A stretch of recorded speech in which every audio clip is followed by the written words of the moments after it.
સુરેન્દ્રનગરમાં ward number 3ના રહીશો અને મહિલાઓએ પાલિકા કચેરી પર વિરોધ નોંધાવ્યો છે। પાણીનું વિતરણ ન થતું હોવાના આરોપ સાથે વિરોધ નોંધાવ્યો। સ્થાનિકોનો આરોપ છે કે વોર્ડ નંબર 3માં આવેલ અમન પાર્ક રહેણાંક વિસ્તારમાં છેલ્લા 7 દિવસથી પાણીનું વિતરણ નથી થતું।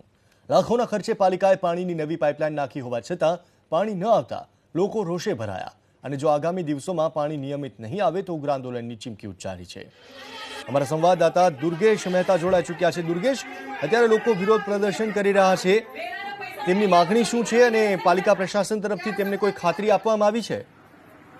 सुरेन्द्रनगर जिल्लानी अंदर जे नगरपालिका द्वारा करोड़ों रूपियाना खर्चे जे पाणीनी पाइपलाइन नाखवामां आवी छे तेनी अंदर योग्य वितरण व्यवस्था न थती होवाने कारणे लोकोना घर सुधी जे नवी पाणीनी पाइपलाइनमा जे पाणी पहोंचવું જોઈએ તે નથી પહોંચી રહ્યું। હાલ સુરેન્દ્રનગર નગરપાલિકા ખાતે વોર્ડ નંબર 3ના અમન સોસાયટી અને નૂરે મોહમ્મદ સોસાયટી પાસે આવેલી જે અમન પાર્ક છે ત્યાં આગળ છેલ્લા 7 દિવસથી પાણી ન આવતા અને અનેક વખત રજૂઆત કરતા પણ સત્તાધીશો દ્વારા યોગ્ય જવાબ ન આપતા હાલ છે સ્થાનિક મહિલાઓ અને સ્થાનિકો દ્વારા ત્યાં આગળ નગરપાલિકા કચેરી ખાતે આવીને હલ્લાબોલ પણ કરવામાં આવ્યો છે અને પાણી આપવા માટેની માંગ કરી છે।